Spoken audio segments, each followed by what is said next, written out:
perkenalkan sebelumnya, nama saya Mulan dengan NIM 11191039. Dan sebelum memulai presentasi ini, saya ingin mengucapkan salam sekaligus terima kasih kepada penguji sidang, kepada pembimbing dan juga sekretaris sidang. Terima kasih atas waktunya dan semoga selalu dalam keadaan sehat walafiat. Dan pada kesempatan kali ini, saya akan mempresentasikan hasil penelitian saya yang berjudul Tinjauan Kreativitas Retorika Visual Poster Fan Art Boyband BTS oleh ARMY pada platform Pinterest. Dan untuk mempersingkat waktu, langsung saja kita mulai presentasinya.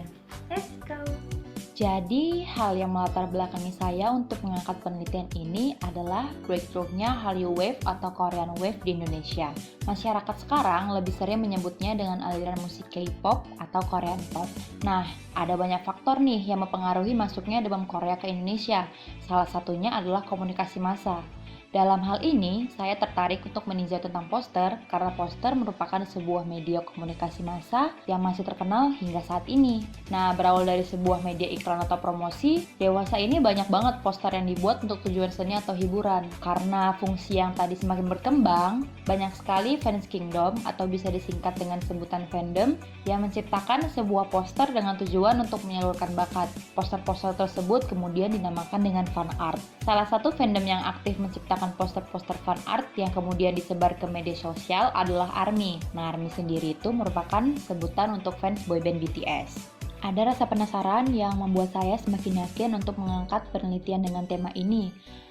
Salah satunya adalah sebenarnya ada nggak sih kreativitas yang tertuang dalam poster-poster fan art ini? Ada nggak sih citra visualnya? Kemudian datanglah rumusan masalah saya, yaitu ingin mengetahui jenis retorika apa saja sih yang sebenarnya terkandung dalam poster fan art BTS karya ARMY. Kemudian ada fokus penelitian saya hanya akan meneliti poster fan art karya ARMY pada platform Pinterest tahun 2019 sampai tahun 2020. Kemudian ada tujuan penelitian, yaitu untuk mengetahui kreativitas retorika visual yang terkandung dalam poster fan art yang dibuat oleh ARMY di platform Pinterest. Sedangkan manfaat penelitian saya bagi kampus STSRD Visi adalah untuk sumbangsi pemikiran dan diharapkan dapat menambah wawasan tinjauan yang dapat dijadikan referensi selanjutnya bagi mahasiswa lain atau adik-adik kelas. Sedangkan untuk program studi DKV adalah untuk menambah wacana dan memperkaya tinjauan penelitian tentang poster agar sewaktu-waktu dapat berguna untuk dijadikan referensi dalam penelitian selanjutnya. Terakhir, untuk mahasiswa adalah untuk memberikan pengetahuan tentang retorika visual dalam sebuah karya, yaitu fan art, karena semua karya itu nggak mungkin tanpa ide, konsep, atau kreativitas di dalamnya. Selanjutnya ada metode penelitian. Jadi, penelitian saya ini merupakan penelitian dengan jenis deskriptif kualitatif. Penelitian ini bertujuan untuk memahami sebuah fenomena secara keseluruhan dalam bentuk kata-kata dan bahasa. Sedangkan metode pengumpulan data saya adalah data primer dan data sekunder. Data primer itu adalah poster fan art BTS oleh ARMY yang saya peroleh dari platform Pinterest, sedangkan data sekundernya saya peroleh dari internet dan studi pustaka. Kemudian ada analisis data. Analisis ini saya lakukan dalam 4 tahap, yaitu yang pertama pengumpulan data yang saya peroleh dari platform Pinterest. Kemudian yang kedua saya mereduksi datanya, yaitu memilih data yang paling relevan dengan penelitian yang akan saya lakukan. Ketiga, saya menjajikan data, kemudian menganalisisnya. Setelah itu, saya menarik kesimpulan dari data-data yang sudah saya analisa sebelumnya. Kemudian, untuk memperkuat teori dan kredibilitas penelitian ini, ada beberapa tinjauan penelitian terdahulu yang relevan dengan topik yang saya angkat. Di antaranya adalah Theory of Visual Rhetoric oleh Sonja Voss, kemudian ada kemiripan visual desain poster film drama, studi kasus poster film drama Hollywood dan film drama Indonesia oleh Anissa Pratiwi, kemudian ada retorika visual plesetan media promosi luar ruang usaha kuliner Yogyakarta oleh Sujadi Cipto, kemudian ada analisis retorika visual pada iklan e-milk versi minimal oleh Bergas Wijaya. Teori penelitian yang saya ambil adalah definisi dan jenis poster, definisi kreativitas, komunikasi grafis, definisi fungsi dan tujuan retorika, gaya bahasa retoris, dan yang terakhir adalah retorika visual. Selanjutnya masuk ke data penelitian, yaitu 5 poster fan art BTS karya ARMY yang saya peroleh dari platform Pinterest. Yang pertama ada poster Stranger Things yang diupload pada tanggal 9 Juli 2019. Yang kedua ada poster Hallyu yang diupload pada tanggal 4 November 2019.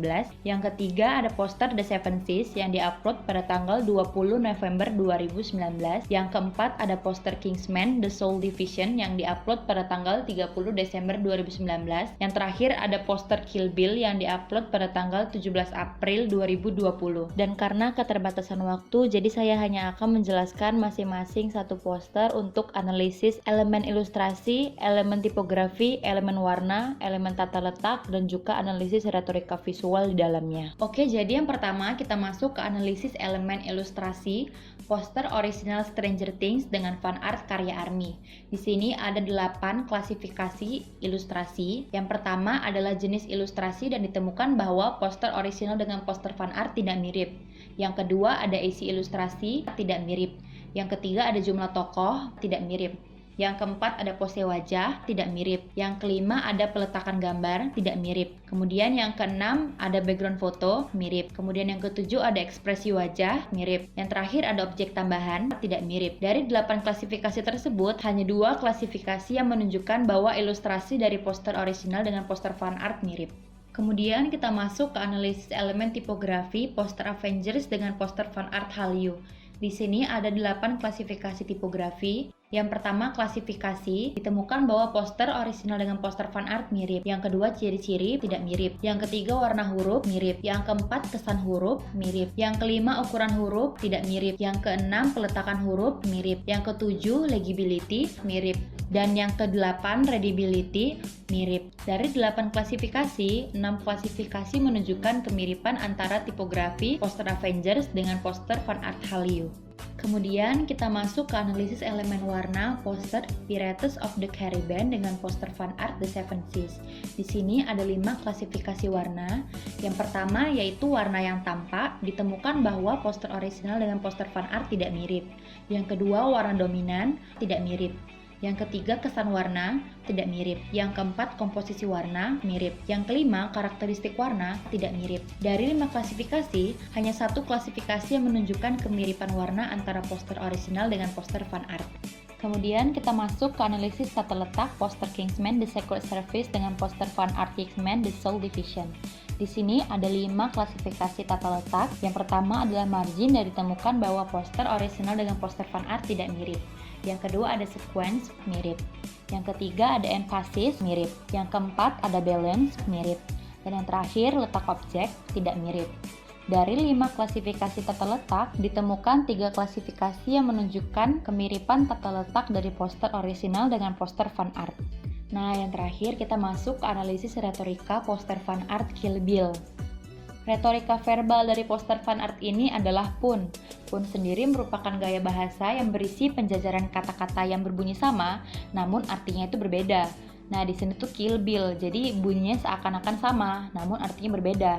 Kill itu merupakan kata kerja yang artinya membunuh, sedangkan bill merupakan kata benda yang merupakan nama seseorang. Sedangkan retorika visual dari poster fan art ini adalah hiperbola. Hiperbola itu merupakan suatu bentuk yang dilebih-lebihkan sifatnya. Nah, yang terlihat dari poster ini tuh kayak gambar mata di atas itu yang ada api-apinya seolah-olah menyimpan kemarahan. Terus ada sosok pemuda di bawah itu yang pegang katana, itu seakan-akan digambarkan sebagai sosok pembunuh yang memiliki dendam kesumat. Nah, setelah menganalisa kemiripan dan juga retorika dari 5 poster fan art tersebut, sampailah kita ke kesimpulan dan juga saran. Kesimpulan di presentasi ini merupakan kesimpulan keseluruhan dari penelitian saya, yaitu yang pertama, saat dilihat sekilas tidak ada perbedaan antara poster fan art dengan poster original. Namun, setelah diteliti lebih lanjut, ditemukan sebuah hasil analisis yang menunjukkan persamaan dan juga perbedaan dari poster-poster tersebut. Dari 5 poster yang saya analisa, hanya ada 2 poster yang menunjukkan kemiripan identik pada elemen elemen warna dengan poster orisinal, yaitu poster Stranger Things dan Kingsman. Dari 5 poster fan art yang saya analisa, ditemukan bahwa setiap poster fan art tersebut memiliki retorika visual dan retorika verbal yang berbeda-beda satu dengan yang lainnya. Lebih jelasnya ada di tabel berikut. Walaupun poster fan art yang dianalisis memiliki referensi dari poster orisinal, poster-poster tersebut tetap memiliki perbedaan pada elemen ilustrasi, tipografi, warna, serta tata letak. Sehingga penciptaan poster-poster fan art tersebut tidak hanya mengcopy secara keseluruhan sebuah poster orisinal, melainkan mereka tetap menggunakan kreativitas yang dimiliki untuk mengembangkan poster tersebut menjadi sebuah ide yang baru.